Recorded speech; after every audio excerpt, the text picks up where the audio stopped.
Welcome to ஆலயங்கள் அறிவோம் with Deepajothi and Shruti speaks.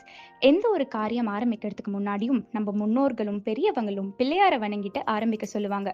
அப்படி ஒரு வெற்றி தரக்கூடிய பிள்ளையார் கோவிலுக்கு தான் இன்னைக்கு நம்ம வந்திருக்கோம். மூர்த்தி சிறுசா இருந்தா கூட கீர்த்தி பெருசுன்னு சொல்லுவாங்க.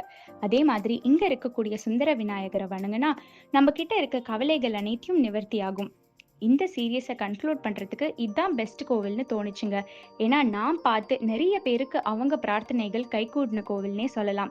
இங்க விநாயகர் தான் பிரதானமான தெய்வம். சுந்தர விநாயகர்னு பெயர்.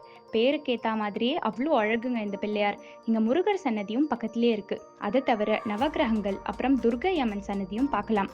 இந்த கோவில் எக்ஸாக்டா அடையார் காந்தி நகர் சிக்னல்ல இருக்கு. பத்மநாப சுவாமி கோயில்ல இருந்து வாக்கிங் டிஸ்டன்ஸ் தான். நீங்க நெக்ஸ்ட் டைம் அடையார் பக்கம் போனீங்கன்னா மறக்காம சுந்தர விநாயகரை தரிசனம் பண்ணி அவர் அருளை பெறுங்க. சின்ன கோவில்னு நினைக்க வேண்டாம். நான் முன்னாடியே சொன்ன மாதிரி மூர்த்தி சிறுசா இருந்தாலும் கீர்த்தி ரொம்ப ரொம்ப பெருசுங்க. இத்தனை நாள் நீங்க இந்த சீரீஸ்க்கு கொடுத்த சப்போர்ட்க்கு ரொம்ப தேங்க்ஸ். மீண்டும் கூடிய விரைவில் சந்திப்போம். திருச்சிற்றம்பலம்.